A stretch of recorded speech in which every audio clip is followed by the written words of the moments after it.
mais me impressiona no pouco que eu conheço da obra é propriamente a visão dela de política, que não é uma visão de é, um Descartes ou um Montesquieu isolado descrevendo a teoria política, né? Política é você ir debater na praça, né? Tipo, na ágora. É vida ativa, né? Também. Não é só vida do espírito, né? Eu acho que a gente poderia dizer que a meta da Hannah Arendt é, de alguma forma, esclarecer aí mais um pouquinho sobre a política, né? Tentar entender e tentar trazer uma dignidade sobre a política propriamente. Mostrar, olha, a política ela não precisa estar submetida à filosofia. Uhum. Na verdade, a política ela tem uma vida própria. Então, a Uhum. gente não precisa de uma fabricação, por exemplo, de um esquema da República de Platão, né? Da Politeia de Platão. Né? A gente não precisa de uma fabricação de um Leviatã para a política. Né? Todos esses pensadores, eu acho que, na verdade, ela considera até mais o Hobbes do que o Platão em termos políticos, né? Mas todos esses pensadores tentam, de alguma maneira, trazer uma forma de estabilizar a política. E para Hannah Arendt, política não é ordem. É claro que é necessária uma ordem mínima para que a gente possa conseguir fazer política. Né? Mas política não é ordem. Né? A política não é estável. A política é instável, diria ela. A política se faz com ação. Né? A ação é um dos principais conceitos da análise. Né? A ação, né? E a ação ela é feita através de atos e palavras, né? Ou seja, às vezes que eu falo, né, e que ajo em público, né, diante dos outros, né?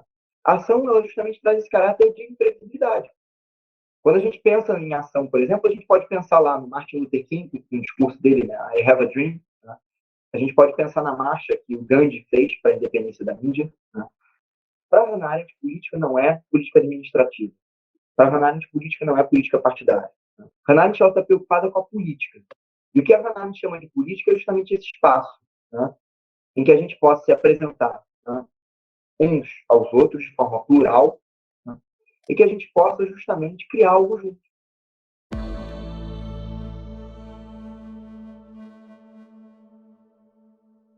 Olá, pessoal, sejam todos muito bem-vindos. Eu estou aqui com o Matheus Baliu, que é especialista na obra de Hannah Arendt, mestrando pela PUC-Rio em filosofia e é orientado, inclusive, pela mesma pessoa que eu, Pedro Duarte. A gente vai falar sobre quem foi a Hannah Arendt, qual foi a importância que ela teve para a filosofia no século XX, ela que nem gostava de ser chamada de filósofa, né? Mas que, inegavelmente, é uma filósofa muito grande. Vamos falar sobre quais são as grandes questões da sua obra, depois a gente vai entrar na origem do totalitarismo, e, por fim, vamos falar da parte positiva da sua obra, o conceito de política em Hannah Arendt. Vamos falar do preconceito contra a política, política e eleições, e ação e política. Então, passo a palavra para o Matheus. É sempre um prazer poder falar um pouquinho sobre a obra da Hannah Arendt, né, e trazer alguns pensamentos dessa grande pensadora, né, do século passado para dialogar com a gente aqui no nosso presente. Bom, queria falar um pouquinho, então, começar aí por essa nossa primeira questão, né, quem foi Hannah Arendt? E eu lembrei, Matheus, logo de uma de um caso curioso assim da vida da Hannah Arendt quando você estava aí falando. Né? A Hannah Arendt tem uma série de histórias engraçadas, né, ao longo da vida dela, que são retratadas geralmente pelos biógrafos. E eu lembrei de uma das entrevistas que eu queria depois indicar aí no canal para o pessoal, em que o Günter Gauss, que é um entrevistador lá na Alemanha, já começa cismando com a Hannah Arendt que ela é uma filósofa. Né? E ele traz isso como se fosse um título honorífico. Assim. Ela fala, não quero isso. Né? Não quero ser chamada de filósofa. Ela diz, não, mas... Ele fala com ela, né? Não, mas eu considero a senhora sim uma filósofa. Ela, não quero saber disso, né? Estou afastada disso, rompi definitivamente com a filosofia. E, para além, né, da questão cômica, eu acho que isso revela um tipo de disputa aí que a Hannah Arendt teve com a filosofia a partir da vida dela, né, algo que foi muito importante para a obra dela durante muito tempo. Né? Eu lembro de um dos títulos de um livro de comentários aqui da filosofia da Hannah Arendt no Brasil, que inclusive se chama, né, começa denominando aí essa ruptura, né, entre a política e a filosofia, que é um dos grandes temas do pensamento da Hannah Arendt. Né? Eu não lembro exatamente o título do livro, mas depois eu lembrei, Transpondo o Abismo, né, aqui do meu lado. Tentando pensar justamente nesse abismo que se abriu entre a filosofia e a política, que a Hannah Arendt fala tanto ao longo da obra dela. Mas, voltando um pouquinho, então, a Hannah Arendt é uma autora muito curiosa. Assim, para quem está se introduzindo ao pensamento dela, pode ficar bastante tranquilo por conta de, muitas vezes, da facilidade que ela traz no texto de leitura, de interpretação, tá? E que são, assim, muito destaques, né, comparados com outros filósofos mais complexos em termos de leitura, como Hegel, por exemplo. Tá? A Hannah Arendt ela foi uma pensadora, mas foi uma pensadora múltipla. Né? Ela agiu não só no campo da filosofia, como ela agiu propriamente naquele campo que ela chama, né, de teoria política. Ela foi poeta, né? Ela, enfim, foi jornalista, escreveu para alguns jornais muito importantes lá nos Estados Unidos, como o New Yorker, né, que ela escreveu sobre o caso Eichmann. Então, assim, a Hannah Arendt escreve muito bem. Tá? Em alguns livros, em alguns não escreve, mas faz parte, né, das obras que a gente escreve enquanto pensadores e filósofos e pensadores da política propriamente. Né? A Hannah Arendt, então, nasce lá no século passado, em 1906. Ela é uma pensadora judia e nasce na Alemanha. Nasce em uma cidadezinha da Alemanha chamada Hannover. E depois ela se muda para Königsberg aos 14 anos, na mesma cidade do famoso Kant. Né? E ela, inclusive, ganha muita paixão Kant também por morar ali na mesma cidade que Kant, né? Enfim, de habitar aquela pequena cidade, uma cidade do interior, que hoje já não é nem mais na Alemanha. Faz parte da Rússia, não é isso? Isso. E ela começa a ler Kant já aos 14 anos, né? Ela, enfim, vai se desenvolvendo intelectualmente já na cidade. Se não me engano, nessa época ela já tinha perdido o pai, né? Ela vive apenas com a mãe. E tem alguns episódios já na infância da Hannah Arendt que mostram um pouco esse aspecto complexo, né, que o judaísmo vai tomar na filosofia dela. Uma coisa muito curiosa é que os pais da Hannah Arendt não eram judeus praticantes, né, mas, né, se defendiam orgulhosamente quando tinham a sua crença, né, como algo que não poderia ser feito, como algo que deveria ser abolido. Né. O antissemitismo nessa época já está fervilhando na Alemanha, né, vai ter todo aquele ápice lá com a eleição do Hitler, em 1933. Né. Hitler não dá um golpe de Estado, primeiramente, ele é eleito.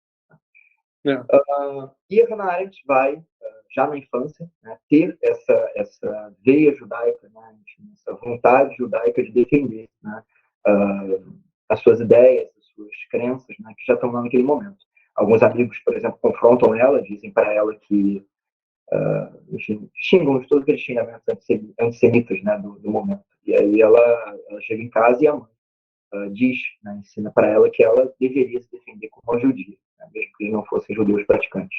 Isso é muito interessante, é uma coisa que aparece em alguns pensadores nesse momento. O próprio Freud, mesmo, né, o pai da psicanálise, afirma que era ateu, mas que ele se defenderia, né, junto com aqueles que estavam sendo enxotados e executados na Alemanha, né, que eram judeus nesse momento. Isso acho que é muito importante que ressoa na filosofia da Hannah Arendt. Né? Assim, eu propriamente não abordo isso muito na minha pesquisa, mas muitos pensadores trabalham a questão da Hannah Arendt e do judaísmo. Né? Inclusive tem um livro imenso que fizeram aqui, compilação no Brasil, que é excelente, que se chama Questões Judaicas. Para quem quiser se aproximar mais dessa discussão da Hannah Arendt, pode começar por ele, que é certo. Mas a Hannah Arendt, então, vai crescendo já nesse ambiente da Alemanha, nesse momento. Ela vai se aproximando cada vez mais da filosofia, ela estuda grego, ela estuda outras línguas, né, como, por exemplo, o próprio latim mesmo, a Hannah tinha uma noção também. E ela começa aí a ir para as universidades com as grandes mentes do momento, né, como o próprio Martin Heidegger. A Hannah Arendt foi aluna do Heidegger, teve com ele também uma relação amorosa. Né. Tem cartas deles que são muito interessantes de serem lidas. Né. Eu não acho que seja propriamente ética a leitura das cartas. Né. Já foram publicadas, então não, a gente pode aproveitar enquanto fonte de pesquisa, né? Tentar aproveitá-las enquanto uma maneira de compreender melhor a relação entre pensadores, enfim, a relação entre pensamento, dentre outras coisas.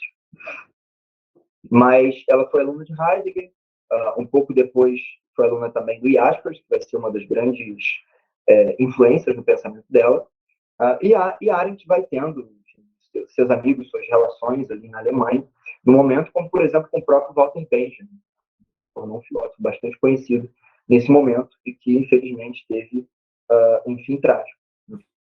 Tem o suicídio de Benjamin, tem essa discussão sobre todo esse plano de fundo do suicídio dele, mas Hannah Arendt conseguiu levar os escritos de Benjamin para os Estados Unidos e ela consegue publicá-los nos Estados Unidos. Então, a obra de Benjamin, pelo menos, ficou ali intacta, né? Foi publicada.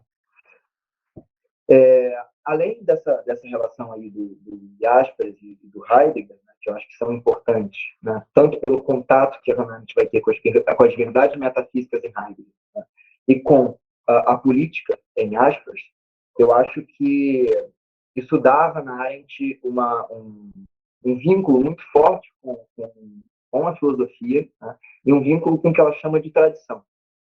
Então, a Hannah Arendt é uma pensadora que ela não critica a tradição sem ter, enfim, um solo firme para se fazer essa crítica. Ela não é uma pensadora que critica a tradição sem ter lido os grandes clássicos, né? Inclusive, ela leu o Platão mesmo, grego, consultou sempre os textos originais. Sempre foi uma pensadora muito curiosa, muito pesquisadora nesse sentido mesmo, né?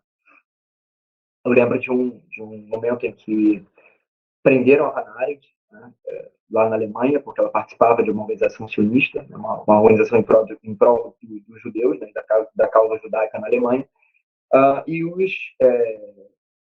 os policiais tentam entender o que estava acontecendo ali dentro daquelas organizações através das atas que ela escrevia.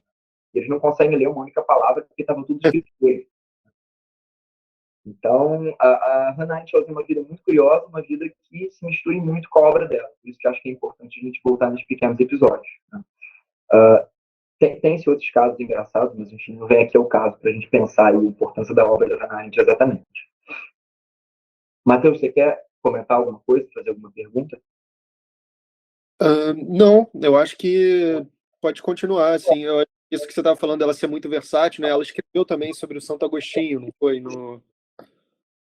No doutorado, eu acho. O doutorado dela é com Jaspers, né? Assim, ela tem esse doutorado é algo muito curioso, porque, primeiro, é uma obra da Hannah Arendt enquanto uma pensadora bem tradicional, né? Aquela tese bem tradicional que a gente conhece, né? de doutorado, né? O conceito X, né? No autor Y, né? O conceito de amor em Santo Agostinho. E, ao mesmo tempo, também é muito curiosa, porque vai ser uma obra que, para a Hannah Arendt, ela não vai ser muito significativa em torno do amadurecimento que ela vai ter posterior na obra. Eu já vou explicar por quê, né? Mas o Jaspers criticou assim, vigorosamente o texto, assim, tem anotações horrorosas, né, dos orientadores, mas ela obviamente foi aprovada, né? Era uma doutora, né, a doutora Arendt, né? E depois ela vai aproveitar todo esse caminho que ela tem na filosofia para entender o que aconteceu ali, né, desde Platão, né, na relação entre filosofia e política. Um evento que eu acho que é muito importante na vida da Arendt, que a gente não pode esquecer, né, para a obra dela, né, e talvez Hannah Arendt não teria sido a Hannah Arendt, né, se não tivesse tido esses pequenos eventos aí, quer dizer, esses pequenos grandes eventos, né, na vida dela, que é o evento, por exemplo, da queima, né, do parlamento alemão, né, já aí durante o governo de Hitler, né. O parlamento alemão ele é incendiado, né, se coloca a culpa do incêndio do parlamento nos judeus, né, e começa uma perseguição muito forte na Alemanha. E a Hannah Arendt diz que, nesse momento, né, ela abriu os olhos para a política, ela abriu os olhos para a importância que a política tinha. Né. Porque antes, na vida dela, ela nunca tinha trazido isso à mente, né, nunca tinha trazido essa baila de forma tão importante. E, de fato, se você consulta, né, os primeiros textos da Hannah Arendt, pouquíssimo, enfim, tem relação com a política, pouquíssimo tem relação com esse tema que vai ser o tema obra da Hannah Arendt depois aí do acontecimento, né, do nazifascismo, né, e do totalitarismo soviético. Né. É muito curioso, inclusive eu vou falar isso posteriormente, né, sobre o conceito de totalitarismo, mas a Hannah Arendt entende aí o conceito de nazismo, né, o nazismo e o bolchevismo, o nazismo e o stalinismo, como exemplos do mesmo fenômeno político, que é justamente o totalitarismo, que é um evento inédito. Tá? Mas eu queria pontuar mais algumas coisinhas ali sobre essa virada de pensamento da Arendt, de alguma maneira, né? E acho que o título da tese é muito curioso de verdade. Né? Se a gente parar para explorar, eu acho que tem bastante coisa para ser extraída daí. Quando a gente pensa em Santo Agostinho, né, e a gente pensa no que a Hannah Arendt vai aproveitar de Santo Agostinho, principalmente o conceito de natalidade, isso vai durar durante toda a obra. O conceito de amor também vai estar muito presente na obra da Hannah Arendt, principalmente nos diários de pensamento dela. Né? Eu acho que Quando a Hannah Arendt pensou, né, a divisão entre vida ativa, né, e a vida do espírito, né, ou seja, a vida ativa, a labor, trabalho e ação, e a vida contemplativa, que seria o julgar, né, o pensar e o querer, né, talvez ela teria pensado mais aí um terceiro tipo de vida, que seria a vida do coração. Os escritos dela apontam para isso. E, enfim, pensar as questões do amor, da amizade, de outras relações humanas aí que são tão importantes, muitas vezes, para as outras vidas também, como a própria amizade, né, a relação entre amizade e política. Deixa eu ver se eu só perdi mais alguma coisinha em relação a essa primeira apresentação da Hannah Arendt, né, essa apresentação biográfica, porque eu acho que sempre dá para a gente aproveitar, como eu tinha falado, para a gente falar um pouquinho da obra dela. Para a Hannah Arendt, a ligação entre experiência, né, e teoria é fundamental. Hannah Arendt não faz, por exemplo, uma filosofia política lá Platão, né, uma filosofia política lá aqueles pensadores mais tradicionais, né, da filosofia política, que não estão tão interessados na experiência de fato, né, mas estão mais interessados em como essa experiência vai ser formulada em termos de teoria. Mas a Hannah Arendt coloca a experiência no centro da política, né, no centro do pensamento político. A experiência para ela é fundamental. Queria lembrar também o quanto a Hannah Arendt é uma escritora fértil, né, e quanto ela escreve sobre diversos assuntos. Né. Quando ela está escrevendo sobre esses assuntos que eu já trouxe até aqui ao momento, né, ela fala em termos da história, em termos da geografia, ela fala em termos da política, ela vai passeando sobre várias áreas, né, e sobre vários assuntos diferentes. Né. A Hannah Arendt ela tem uma coisa muito curiosa, que é um pensamento que não é necessariamente dividido em fases. Né. A gente tem, por exemplo, lá Wittgenstein, né, pegar um autor mais tradicional da filosofia. Né. Wittgenstein a gente pode dividir no primeiro Wittgenstein, no segundo Wittgenstein, a gente analisando as obras. A Hannah Arendt não. Ela tem algo muito curioso na metodologia dela, né, que foi o seguinte: a obra toda, ela surge aí com exemplos do totalitarismo, né, principalmente do totalitarismo nazista, né, esse impacto que ela teve diante da queda, né, do incêndio do parlamento alemão. E o pensamento que ela vai gerando, ele vai se desdobrando cada vez mais. Né? Ela vai fazendo usos de distinções conceituais, o que é a marca fundamental na obra da Hannah Arendt, para pensar essas questões, para pensar essas experiências, né, que ela vai trazendo ao pensamento nas obras. Isso é muito curioso, porque a Hannah Arendt raramente ela vai mudar de postura em relação às suas descobertas, né, em termos de obra. Mas a Hannah Arendt era uma autora, ao mesmo tempo, que também mudava muito de pensamento em relação aos eventos. Então, eu lembro falando novamente nas cartas, né, tinha uma romancista americana que era muito amiga da Hannah Arendt, que era Mary McCarthy. E a Mary McCarthy, ela tinha uma coisa muito curiosa, que ela, por ser uma romancista também, ela tinha um contato com a Hannah Arendt muito impressionante, assim, muito literário, muito intenso. Né? E realmente foi amiga da Hannah Arendt durante boa parte da vida dela. As cartas valem muito a pena serem lidas. Mas eu disse isso porque a Mary McCarthy tem um comentário sobre a Arendt muito curioso, em que ela fala o seguinte: eu estava tomando café com a Arendt, e de manhã, né, na hora do café, ela estava expondo determinada posição sobre um fato político do governo Kennedy. E já à noite ela estava expondo outro fato sobre esse mesmo fato político. Né? Então, a Hannah Arendt é uma pensadora que ela conversava, né, ela dialogava, ela pensava a exaustão um determinado tema, né, e depois escrevia esse tema, e depois raramente mudava de posição em relação àquele próprio tema, né, não gerando fases específicas de pensamento dela, mas gerando um desdobramento daquele pensamento original.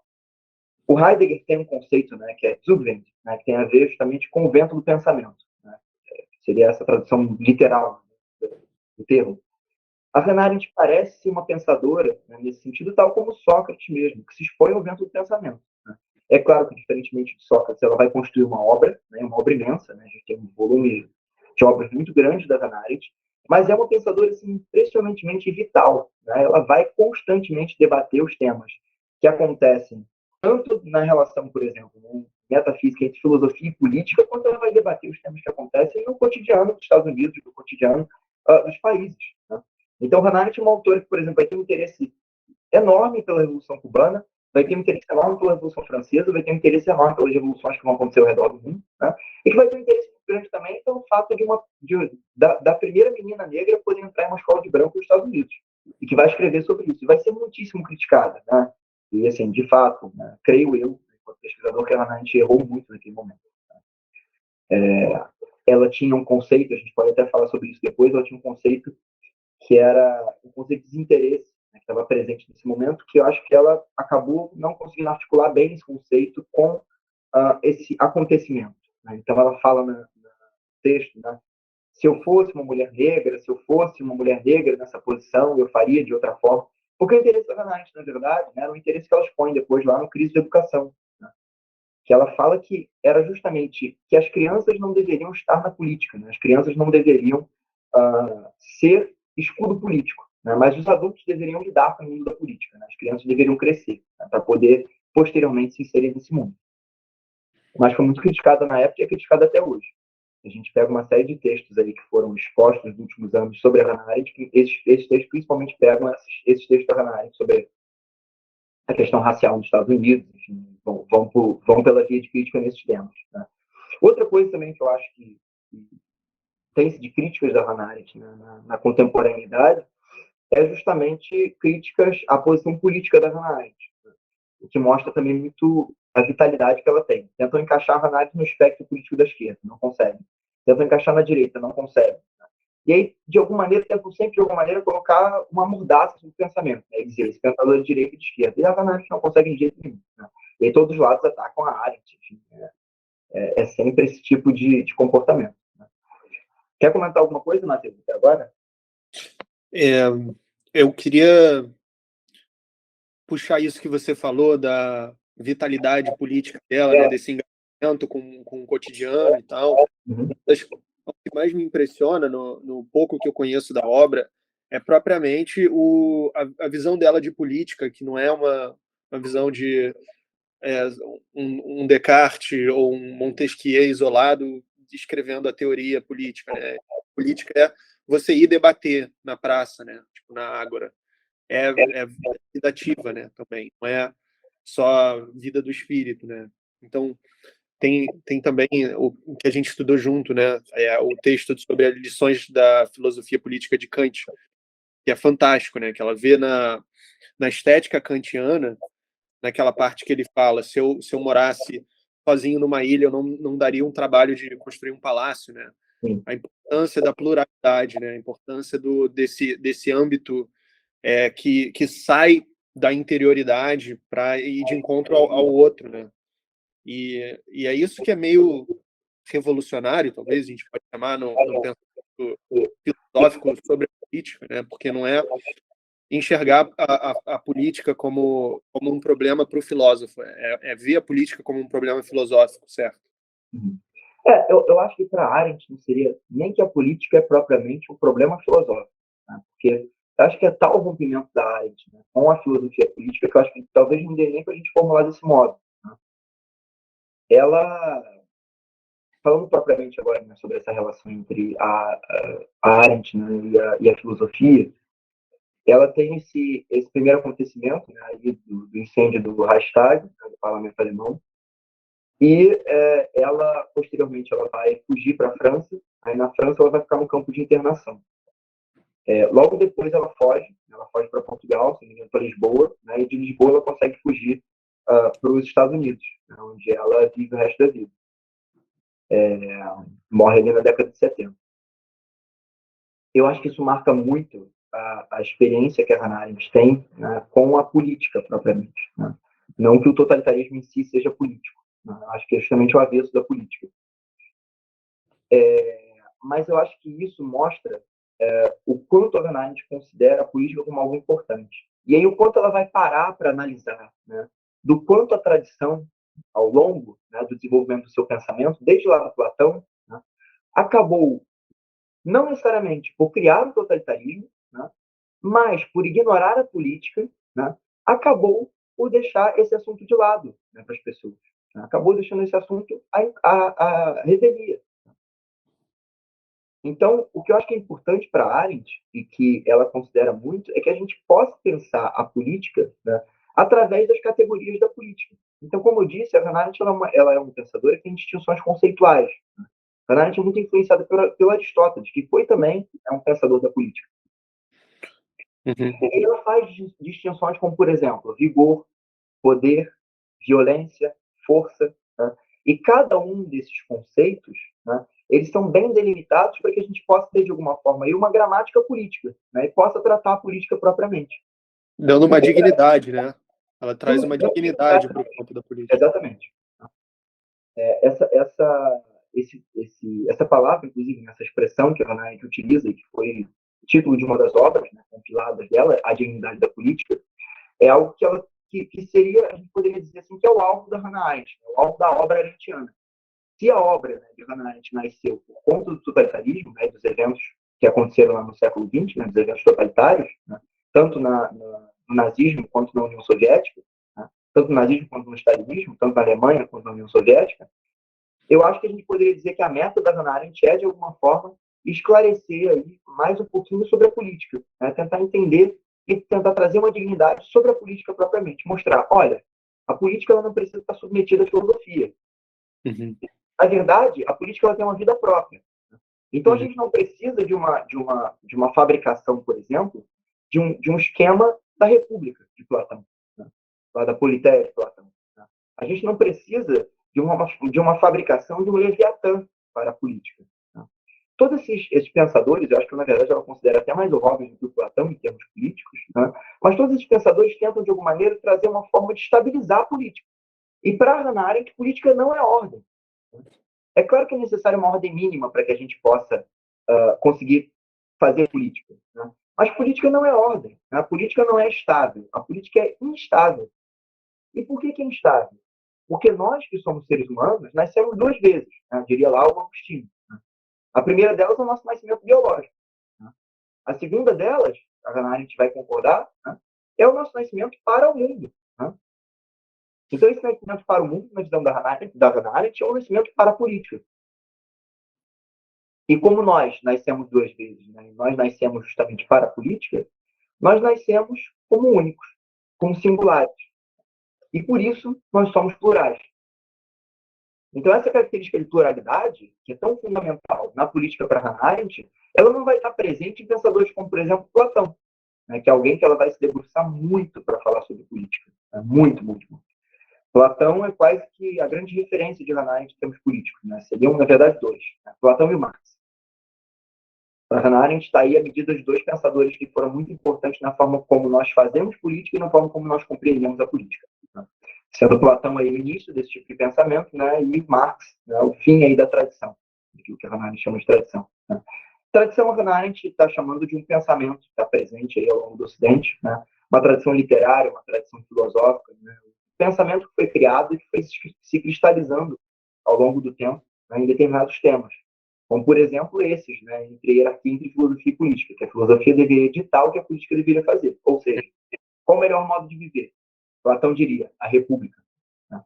Então o que a gente faz? A gente pega o modelo da república e a gente aplica na realidade, como aconteceu em algumas cidades, né, lá pela Grécia, né? Isso foi tentado em alguns lugares. Inclusive tem descrições horríveis, né, sobre esses eventos. Mas a Hannah Arendt diria, né, não é essa maneira de fazer política. Né? A gente não pode esperar que a política seja ordeira, a gente não pode esperar que a política seja estável. A política é instabilidade, diria ela. A política se faz com ação. A ação é uma das principais conceitos da Hannah Arendt. Né? A ação, né, e a ação ela é feita através de atos e palavras, né? Ou seja, às vezes que eu falo, né, e que ajo em público, né, diante dos outros, né? A ação ela justamente traz esse caráter de imprevisibilidade. Quando a gente pensa em ação, por exemplo, a gente pode pensar lá no Martin Luther King, no discurso dele, né, I Have a Dream. Né? A gente pode pensar na marcha que o Gandhi fez para a independência da Índia. Né? A gente pode pensar nos Índios em Movimento, que é uma organização criada aqui no Brasil, capitaneada lá pelo Ailton Krenak, né, que é um pensador excelente, que se tornou muito famoso, graças a Deus, né, aqui na contemporaneidade. E para a Hannah Arendt, né, isso tudo não pode ser ignorado. Né? Para a Hannah Arendt, essas experiências que a gente tem, ela diria, por exemplo, a experiência dos conselhos lá durante a Revolução Francesa, né, são dados para a gente utilizar para fazer política. Né? Não são dados para gerar uma teoria que parasite a política, que nos impeça, né, de pensar novas formas de política, de ter novas imaginações. E acho que isso é muito importante para nós. Né? Isso conversa muito conosco. Para a Hannah Arendt, política não é política administrativa. Para Hannah Arendt, política não é política partidária. Hannah Arendt não se importa, né, nesse sentido, tá, na forma como a gente conduz os assuntos do Estado, na forma como a gente vai remediar a fome. Hannah Arendt não se importa nesse sentido, na forma como a gente vai resolver o problema da educação, de verbas para a educação. Hannah Arendt diria, até ditadores podem fazer isso. Até, sei lá, o ditador lá da Coreia do Norte pode ameaçar a Coreia do Sul e conseguir comida para o seu povo, como eles fazem com certa frequência. Hannah Arendt está preocupada com a política. E o que a Hannah Arendt chama de política é justamente esse espaço, né, em que a gente possa se apresentar, né, uns aos outros de forma plural, né, e que a gente possa justamente criar algo junto. Né. Poder para Hannah Arendt, por exemplo, né, por mais que tenha sido, por exemplo, uma leitora de Maquiavel, né, poder para Hannah Arendt é algo muito positivo. Né, é algo que a gente cria em conjunto, né, quando a gente age junto. Poder para Hannah Arendt é agir em concerto. Ou seja, quando eu ajo com outras pessoas, né, quando eu ajo junto com outras pessoas em torno de uma realização. A gente pode imaginar aí, de novo, né, o discurso do Martin Luther King, né, a questão dos direitos civis dos negros nos Estados Unidos no século passado. Né.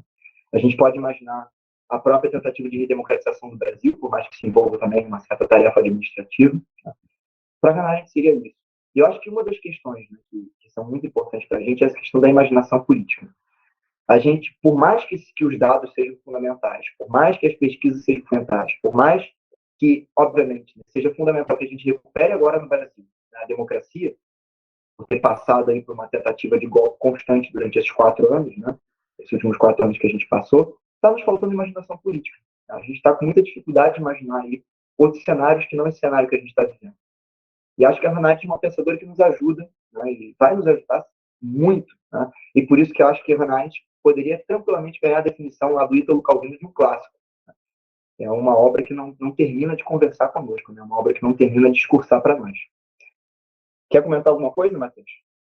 Sim, você mencionou aí o Maquiavel, né, que é um pensador polêmico assim na contemporaneidade, né, sobre a política, e a Hannah Arendt parece ter uma visão muito única sobre ele, né? Eu adoraria ouvir você falar sobre como que ela enxergou o Maquiavel e também a importância do Sócrates, né? Porque ao contrário de vários pensadores da tradição, né, como Hobbes, como Montesquieu, como Platão, Sócrates era primeiro nem escreveu uma obra, né? E ele estava sempre na pluralidade, né?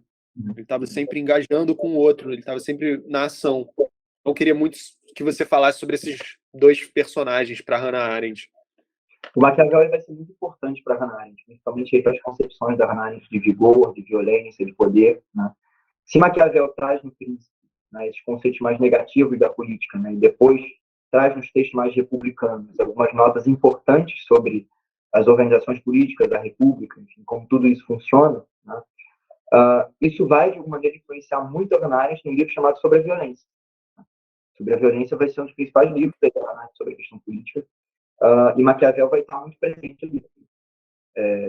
Acho que é um dos livros, inclusive, que a gente pode recomendar aí como um começo, né, de leitura para Hannah Arendt. Eu posso recomendar alguns livros também para o público, para que a gente possa indicar aí um comecinho. Mas, como eu já disse para vocês, a Hannah Arendt é uma autora muito simples de ler, né? Então dá para começar por boa parte dos textos dela. Sobre o Sócrates, né, acho que a gente poderia chamar o Sócrates de Hannah Arendt propriamente, né? A gente poderia dizer que cada pensador tem seu Sócrates. Né? O Foucault dizia que ninguém é propriamente um filósofo, até que deu uma aula sobre Sócrates. O Sócrates da Hannah Arendt é um Sócrates muito colocado sob o vento do pensamento. Tá? Ele não é o Sócrates da teoria das ideias, lá do Platão. Né? Ele não é o Sócrates da teoria própria. Ele é mais o Sócrates lá poético, né, que a gente vê nos diálogos, tá? Em alguns diálogos específicos. Então você vê um Sócrates muito, como é que eu posso dizer? Um Sócrates está mais preocupado com a interrogação propriamente, né, com o vento do pensamento. Ele não quer trazer uma resposta específica ali para essas questões. Essa é a forma que a Hannah Arendt lê, né, o Sócrates. E ela entende que o Sócrates que propõe, né, é já o Sócrates de Platão, né, já Platão falando através do Sócrates. Essa divisão, como você sabe, é muito questionada, né, mas a Hannah Arendt entende o Sócrates dessa maneira. Né? Então, ela traz alguns conceitos importantes do Sócrates. A primeira delas é que, para ela, Sócrates foi aquele que conseguiu ser tanto filósofo, né, pensador, quanto foi aquele que conseguiu ser cidadão. Ou seja, diferentemente de Platão, ele não foi só filósofo, ele também foi cidadão. Ele também participou dos assuntos da polis.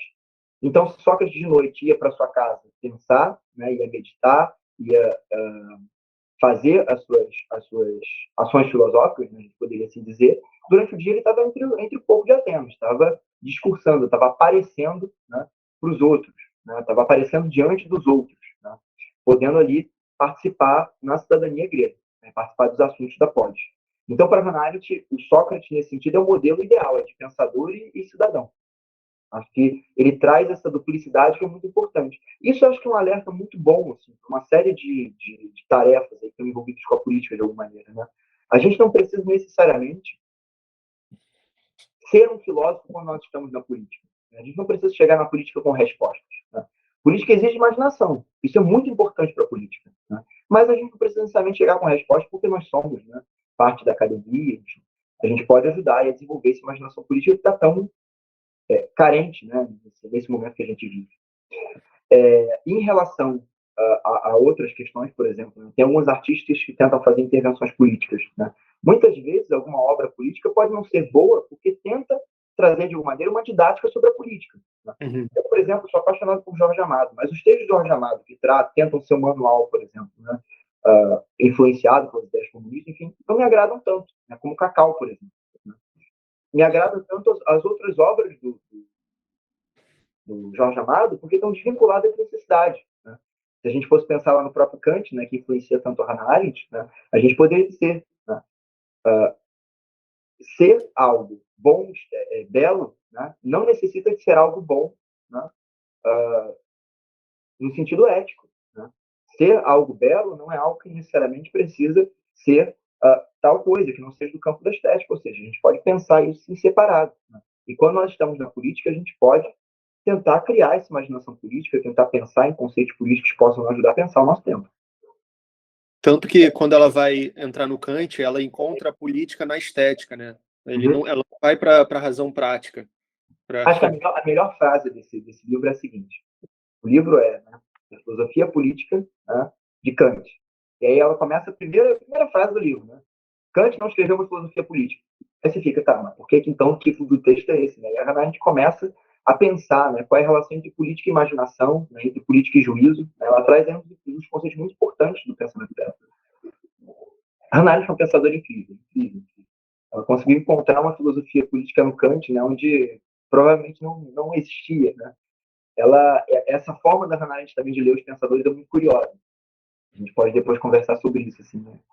Eu gosto, particularmente, quando eu faço a minha pesquisa, né, de dividir muito, né, assim, entre o Sócrates de Arendt, né, o Kant de Arendt. Porque quando Arendt faz filosofia, né, a gente poderia, inclusive, substituir por pensamento, quando Arendt faz pensamento, né, ela não está se importando, né, em ser um scholar ali, naquele momento. Né, por mais que o pensamento dela seja muito sério nesse sentido também.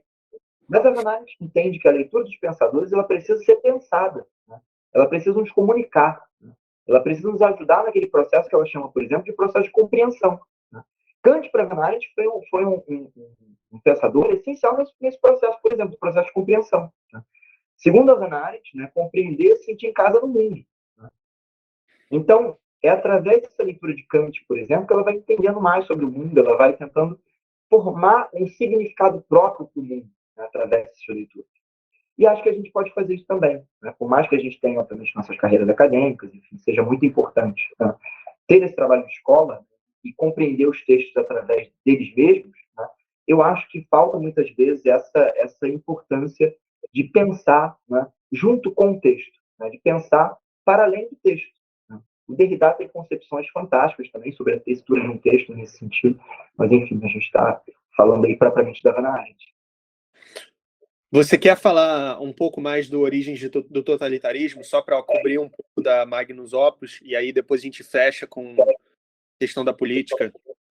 Sim, quero sim. A gente fala um pouquinho sobre isso, porque eu acho que o Origens do Totalitarismo é a primeira resposta teórica da Hannah Arendt, né, ao acontecimento totalitário. Então, acho que é muito importante nesse sentido. O livro ele surge de alguns rascunhos da Hannah Arendt, né, que ela escreve, alguns textos que ela escreve há muito tempo, e depois ela junta, né, em uma única obra.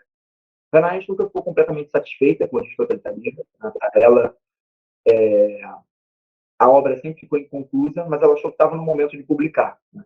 É nesse momento, inclusive, que surgem muitas discussões, né, do que foi o nazismo, do que foi o stalinismo. A União Soviética ainda existia, a Stalin ainda estava vivo. Né? Stalin morre em 53, se não estou enganado, e o livro foi publicado em 51. Né? Então, esse debate estava fervilhando nos Estados Unidos, na Europa, tentando compreender o que aconteceu.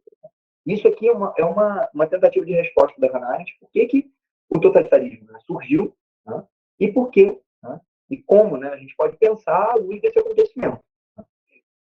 Como eu disse, né, eu acho que o totalitarismo, uma das respostas possíveis para isso, né, o totalitarismo aponta uma relação negativa que a gente teve com a política ao longo do tempo. Né?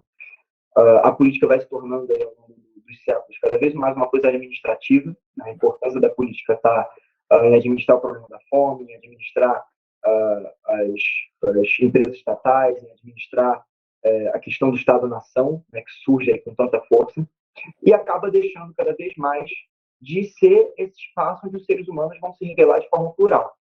E é por isso que, inclusive, né, as massas aí vão completando esse cenário do desastre. Né? Por quê? Os partidos políticos vão excluindo o povo cada vez mais da política, né, vão se tornando cada vez mais profissionais, e a política só podem entrar no jogo dos políticos profissionais. Né?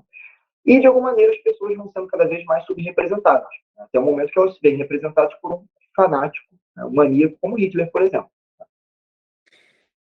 E o que é muito curioso também do nazista é que a gente tem um maníaco como Hitler, a gente tem alguém que era um bom pai de família, um bom cidadão, um bom cumpridor de ordens, que era o Eichmann, né? Que foi um umas figuras importantes lá pela arquitetura do Holocausto. Então a gente vê aí um acontecimento, né, construído tanto por maníacos quanto por homens completamente comuns. Né? Esse vai ser o desafio da Hannah Arendt, pensar como um governo vai conseguir possibilitar que homens comuns se tornem assassinos. Mas vamos lá, vamos entrar um pouquinho no livro. Tá? Nesse livro, né, o Totalitarismo, Antissemitismo, Imperialismo e Totalitarismo, que a Hannah Arendt vai pensar quais foram as correntes subterrâneas, né, que permitiram, né, que o totalitarismo brotasse ali no século XX. Né? Um dado muito importante, primeiro, é o aparecimento das massas. Sem massas não haveria totalitarismo. Né? Isso é um grande ator político importante do século XX, né, um ator político importante ainda no nosso tempo, e vai aí estar presente nos próximos séculos, né, assim, até onde a humanidade conseguir decretar o seu fim, né, conforme as mudanças climáticas, né, conforme a gente já está fazendo. Mas a obra de Hannah Arendt é uma tentativa justamente, então, de pensar, né, o que aconteceu, né, e pensar o que nós estamos fazendo, né, como eu já tinha dito. Então, ela vai pensar inspirada por essa experiência pessoal que ela passou, né, no nazismo, e vai trazer também aí o stalinismo para a baila, tentando pensar como esses processos foram acontecendo na União Soviética da mesma maneira que foram acontecendo na Alemanha, tentando encontrar coisas em comum. Eu acho, particularmente, que a Hannah Arendt nunca se colocou, né, enfim, completamente satisfeita em relação a isso. A Hannah Arendt nunca conseguiu dizer são exatamente simétricos, como muitos críticos apontam, por exemplo. Eu acho que isso é uma falsidade, né? Mas é claro que a Hannah Arendt vai tentar dar um conceito aí para os dois acontecimentos, né? Tanto para o nazismo quanto o stalinismo. Então ela vai dizer o seguinte: o nazismo e o stalinismo são a expressão de uma inédita forma de governo chamada totalitarismo. Isso é muito importante. Para Hannah Arendt, diferentemente de alguns autores da época e ainda de alguns autores modernos, o nazismo e o stalinismo não são formas de tiranias ou ditaduras. Para Hannah Arendt, o totalitarismo é uma inédita forma de governo, ou seja, não é uma monarquia, não é uma tirania, não é uma oligarquia, não é uma república, não é nenhuma das formas de governo que foram colocadas antes pela tradição, né, que já foram rastreadas desde Aristóteles. E Aristóteles você já encontra tudo isso, tirania, república, monarquia. Mas para Hannah Arendt, né, é com esses eventos, né, que surgem na modernidade e desembocam ali no século XX que o totalitarismo pode surgir. E algo muito importante do totalitarismo, né, é justamente esse ineditismo.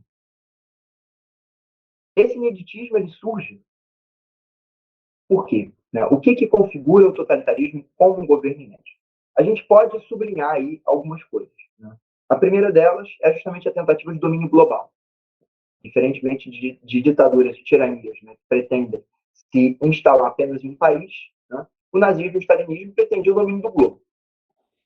Ou seja, o interesse não era só a Alemanha, né? O interesse era invadir todos os países do mundo. Né? O interesse não era só a União Soviética, né? Era ampliar a União Soviética para o mundo inteiro. E a gente pode ver um cenário como esse, por exemplo, né, quando o eixo, o que aconteceria se o eixo tivesse ganhado, naquele livro do Philip K. Dick, né, que é O Homem do Castelo Alto. Sim, sim. A ler ou a ver a série. Tem uma série também, né? Sim. Tem a série da Amazon, que é muito boa também. Mas ali teria uma ideia, né, do que teria acontecido. Tá? Ali a obra vai retratar justamente lá, né, a expansão do Japão, né, a expansão da Alemanha, tá? E a Alemanha se espalhando para o mundo todo, né, dominando cada vez mais os países e submetendo os países, né, aquilo que a Hannah Arendt vai denominar, né, como a lei do movimento. Isso também é uma característica importante para a Hannah Arendt, né? O que é a lei do movimento? A lei do movimento ela vai surgir lá com os estudos, né, raciais, os estudos históricos na modernidade, vai surgir lá com Darwin, né, e com Marx. A gente pode chamar de virtualidade do pensamento lá do Darwin e do Marx. Né? Obviamente, a Hannah Arendt não está dizendo que Darwin e Marx são responsáveis pelos campos de concentração ou pelos campos de trabalho, né, da União Soviética, mas, segundo ela, houve uma virtualização ali, né, que foi capturada pelo totalitarismo do século XX. Então, esses conceitos, né, biológicos vão se transformar no conceito de raça, né, e esse conceito de raça vai ser aplicado a rodo, né, pelo nazismo. Né. Então, a gente vai ter a ideia aí de que determinadas raças elas são indignas de viver, né, que elas já foram decretadas pela natureza, né, como indignas de viver, e o que a gente pode fazer através da lei do movimento é acelerar esse processo. Como vai se acelerar o processo? Ora, Hitler criou, né, enfim, criou não, mas aproveitou a ideia de campos de concentração e tornou isso uma instituição. Né. Vocês podem ver que, por exemplo, Hitler não tinha um interesse só na Alemanha e na guerra, né, através dos campos de concentração.